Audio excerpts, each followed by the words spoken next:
शहाबुद्दीन को बदनाम उस शहाबुद्दीन के साथ रहने वाले लोगों ने करवाया। जो आज कोई भाजपा में है, कोई जदयू में है, कोई कहीं है, कोई कहीं। नीतीश के वादा के अनुसार हमको टिकट मिलना चाहिए, क्योंकि उनके कहने पर दो चुनाव मैंने नहीं छोड़ा। राजनीति में कोई किसी के कहने पर दो चुनाव छोड़ सकता है? मतलब आप अपनी पूरी दावेदारी कर रहे हैं कि रघुनाथपुर विधानसभा चुनाव लड़ेंगे आप? हम चुनाव लड़ेंगे, हमने विकास कराया। अगर आपको टिकट ना दे करके मनोज सिंह को दे देती है या फिर रईस खान को दे देती है तो क्या आप समर्थन करेंगे? रईस खान का तो कोई प्रश्न ही नहीं उठता है, मनोज सिंह का तो कोई प्रश्न नहीं उठता। जब लड़ेगा कोई जदयू का। अगर कोई और उम्मीदवार उतार दे तो क्या आप सपोर्ट करेंगे? जो जदयू के दूसरे कैंडिडेट होंगे वो समय के सामने बोल पाएंगे, आवाज निकलेगा मुंह से। इसलिए हमको टिकट नीतीश जी देंगे।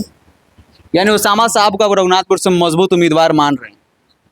उम्मीदवार है, लड़का है। नमस्कार, सिवान टॉक्स देख रहे हैं। मेरा नाम साफीम साबी है। देखिए, बिहार में विधानसभा चुनाव होने वाला है। चुनावी सरगर्मियां है तेज हो गई है। अभी हमारे साथ चुनाव पे चर्चा करने के लिए बिहार के पूर्व मंत्री रघुनाथपुर विधानसभा के पूर्व विधायक विक्रम कुंवर जी हैं और इनसे बातचीत करेंगे। क्या इस बार चुनाव लड़ेंगे कि चुनाव नहीं लड़ने वाले हैं? कुंवर जी, पहले बहुत बहुत स्वागत है। आपके श्रोताओं का भी स्वागत है।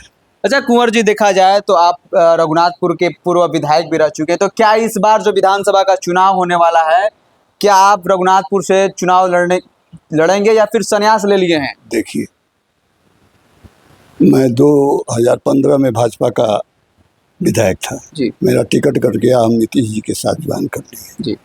नीतीश जी ने हमसे कहा कि आप चुनाव मत लड़िए। हम उनके बात को मान गए। 20 में हम दूसरे पार्टी से लड़ रहे थे। हमको नीतीश जी ने बुलाकर कहा कि विक्रम भाई, चुनाव मत लड़िए, हमारे कैंडिडेट को मदद करिए। हम दोनों बार नीतीश जी की बात मान गए और मेरा राजनीति इतिहास रहा है कि हर 10 वर्ष के बाद हम चुनाव जीतते हैं।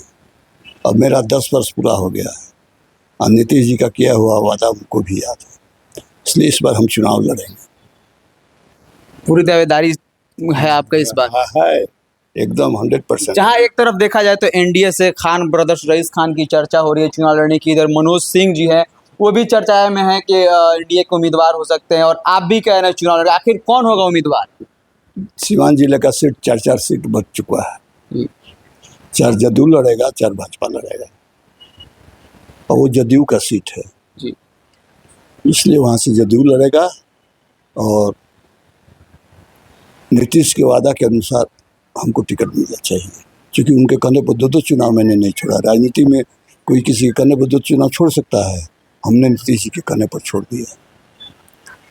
इस बार मतलब आप अपनी पूरी दावेदारी कर रहे हैं कि रघुनाथपुर विधानसभा चुनाव लड़ेंगे आप? हम चुनाव लड़ेंगे, हमने विकास कराया है रघुनाथपुर और हुसैनगंज प्रखंडों में, मैंने काम किया है जी। हम इस तरह नहीं लड़ने वाले हैं। हम कमीशन लेने वाले नेता नहीं है, कमीशन लेने वाले विधायक नहीं है कि हम डरेंगे। आप जाकर कहीं पूछ लीजिए, लोग विक्रम कौन का नाम ले रहा है। अच्छा कुंवर जी, देखा जाए तो अभी जो वर्तमान विधायक है आरजेडी के विधायक है हरिशंकर यादव जी, तो उनके कामों से कितना संतुष्ट हैं आप? जो काम मैंने शुरू किया था जी। उसको कुछ % तक पूरा किए, खाली लूट खसोट किए। अच्छा, देखा जाए तो हाल ही में 1-2 रोज पहले राजद का वहाँ पे कार्यकर्ता सम्मेलन सम्मान समारोह था। वहीं पे विधायक जो है, वर्तमान विधायक हरिशंकर यादव जी, शहाबुद्दीन साहब के बेटे उसामा साहब के ऊपर यूँ कह लें जिम्मेदारी की पगड़ी बांध दी और ये चर्चा हो गई है कि उसामा साहब रघुनाथपुर से चुनाव लड़ेंगे। तो कितना मतलब वहाँ पे जो चुनावी वहाँ पे सरगर्मियाँ है तेज हो गया है, कितना रघुनाथपुर का सीट प्रभावित होगा इस बार? देखो, रघुनाथपुर का सीट उसामा के लड़ने से कोई प्रभावित नहीं होगा। वो अभी राजनीति में बच्चा है, अभी उसको पॉलिटिकल लोग के साथ रहकर राजनीति सीखना चाहिए था, तो उसको लोग शुरू में लड़ा रहा है। उसका राजनीति भविष्य के लिए बहुत लोग गलत काम कर रहा है और टिकट मिल जाएगा तब तो लड़ेंगे, उसके खिलाफ लड़ेंगे। और हमारा पकड़ है, हम 3 बार हम विधायक रहे हैं, इस तरह थोड़ रहे हैं जी। हमने क्षेत्र का विकास कराया है, काम कराया है, इसलिए हमको कोई दिक्कत नहीं। अच्छा, उनका पहला चुनाव होने वाला है और आप भी बातें कर रहे हैं चुनाव लड़ने की, तो दोनों अगर आदमी में फाइट हो जाए, अगर चुनावी अगर आपको टिकट मिल जाता है और राजद से वो तो उम्मीदवार होने वाले हैं, तो जो चुनावी जो समीकरण होने वाला है आपके हिसाब से क्या होगा? एक तरफ धनबल और बाहुबल रहेगा, दूसरे तरफ जनबल रहेगा। कैसे? जनबल हमारे साथ रहेगा, बाहुबल और धनबल उसके साथ रहेगा। उसामा साहब जब गए थे वहाँ पे कार्यकर्ता सम्मेलन रखे थे तो लोगों की तादाद थी वहाँ पे, उनके साथ भी तो वहाँ लोग हैं। उसमें 50% लोग हमारे रहे, हमको टिकट मिल जाएगा था। उन लोगों के लिए मैंने किया है,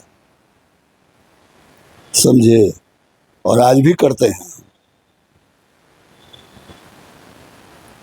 अगर पार्टी अगर आपको टिकट ना दे करके मनोज सिंह को दे देती है या फिर रईस खान को दे देती है तो क्या आप समर्थन करेंगे? रईस खान का तो कोई प्रश्न ही नहीं उठता है, मनोज सिंह का तो कोई प्रश्न नहीं उठता है। जब लड़ेगा कोई जदयू का लड़ेगा।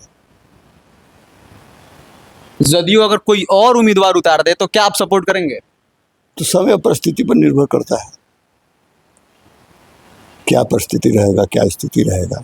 लेकिन हमको नहीं लगता है कि हमसे अच्छा उनके पास, जदयू के पास कोई अच्छा उम्मीदवार है।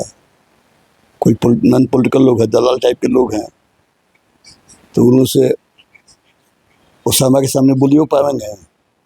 कौन? जो जदयू के दूसरे कैंडिडेट होंगे उसामा के सामने बोल पाएंगे? आवाज निकलेगा मुंह से? इसलिए हमको टिकट नीतीश जी देंगे। यानी उसामा साहब का रघुनाथपुर से मजबूत उम्मीदवार मान रहे हैं? उम्मीदवार है, लड़का है, पहला बेल लड़ रहा है, उम्मीदवार थोड़ी है, तो किसी पार्टी का उम्मीदवार है। जो भी लड़ेगा उसी से लड़ाई होगी।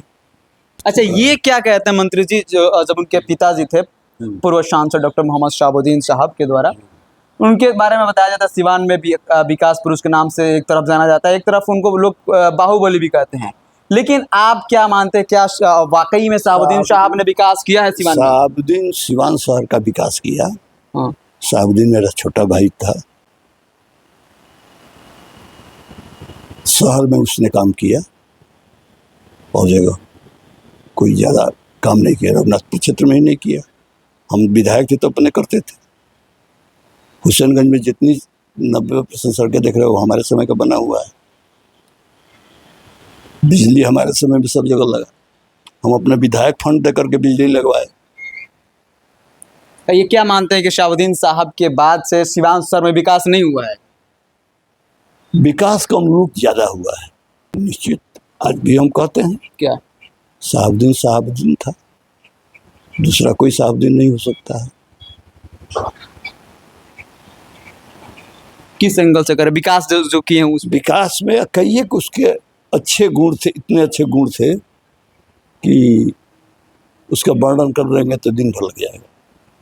उसमें से आपको कौन सा गुण सबसे अच्छा लगता था आपको? न्याय करना। शहाबुद्दीन को तो बदनाम उसके साथ रहने वाले लोगों ने कराया। शहाबुद्दीन को बदनाम उस शहाबुद्दीन के साथ रहने वाले लोगों ने करवाया। जो आज कोई भाजपा में है, कोई जदयू में है, कोई कहीं है, कोई कहीं है।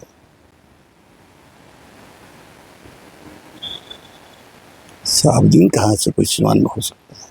जहां एक तरफ आप कह रहे हैं कि शहाबुद्दीन एक मेरे छोटे भाई की तरफ थे और उनके एक बेटे भी चुनावी मैदान में आ रहे हैं इस बार, उसामा साहब। राजनीति में कोई किसी का नहीं होता है, ये जान लो। और ये भी जान लो कि शहाबुद्दीन को पहला बार संसद का प्रस्तावक हम ही थे। हमही ने लाल यादव से कहा था कि शहाबुद्दीन को पार्लियामेंट लगाइए। उस वक्त राजद में थे आप? हम राजद में थे। हमको शहाबुद्दीन एक का मरबो किए। हाँ, मजाके में कि भैया ये क्या कहता रहा। हम कहने ना शहाबुद्दीन लड़ाए। लाल यादव ने कहा ठीक रहा विक्रम, उसी को लड़ाए। यानी जब वो पहली बार सांसद बने थे तो आप राजद में थे और फिर राजद से बीजेपी में गए। राजद से हम बीजेपी में, हमको 2007 में जब लोग ले गए। कौन वो लोग थे? कैलाशपति मिश्रा जी थे। अच्छा। जो मना करके ले गए भाजपा में, 10 में टिकट दिए, जीते।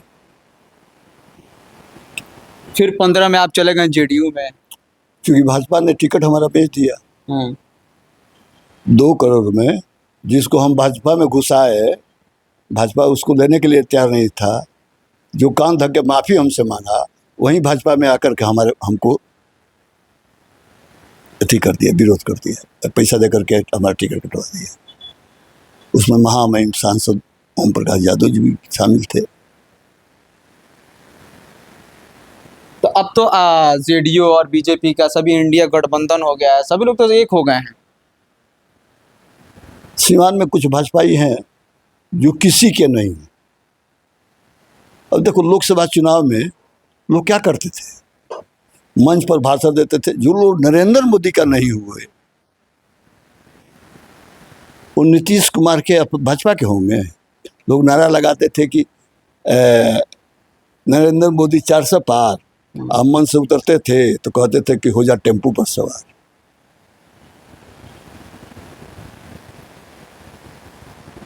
वैसे लोग कुछ भाजपाई, सब नहीं भाजपाई, 2-4% लोग हैं उसमें। उन लोगों को तो ना आवाज उठाइए, फिर आप तो गठबंधन से हैं। हाँ, समय आवेगा तो भी मैं करूँगा। मैं किसी से डरता नहीं हूँ, ना मैं भय खाता हूँ। आप जहाँ एक तरफ भाजपा में कह रहे हैं कुछ लोग जो हैं, मतलब वो ना भाजपा के भी नहीं है, और एक तरफ आपकी जो पार्टी जेडीयू है भाजपा से गठबंधन भी है, तो लाचारी ब्रह्मचारी ये मानना है। गठबंधन में पार्टी हमारी है तो हम उसके साथ हैं। हमारी पार्टी विश्वासघात नहीं करती है, लेकिन भाजपा में कुछ लोग हैं, जिला में हैं, जो विश्वासघात किए हैं, करेंगे। अच्छा, रघुनाथपुर विधानसभा के जो जनता है उन लोगों से क्या कुछ कहेंगे आप? जो मैंने विकास कराया है, जो अधूरा कार्य रह गया है, उसको हम जीतेंगे तो पूरा करेंगे। चलिए, हमारे साथ बिहार के पूर्व मंत्री और रघुनाथपुर के पूर्व विधायक मंत्री विक्रम कुंवर जी थे, जो कि तमाम बेबाकी से अपनी बातों को रखते हैं। बहरहाल इस बार भी अपनी दावेदारी पेश कर रहे हैं कि रघुनाथपुर विधानसभा से चुनाव की अपनी दावेदारी पेश कर रहे हैं। बहरहाल ये तो आने वाला समय बताएगा टिकट पार्टी किसको देती है, जेडीयू के खाते में जाती है या फिर एलजेपी के खाते में जाती है या फिर बीजेपी के खाते में जाती है। तमाम आने वाला समय ये तय करेगा। बहरहाल इस खबर पर आपकी क्या प्रतिक्रिया है, अपनी राय कमेंट सेक्शन में आप जरूर दीजिएगा। बहुत बहुत शुक्रिया।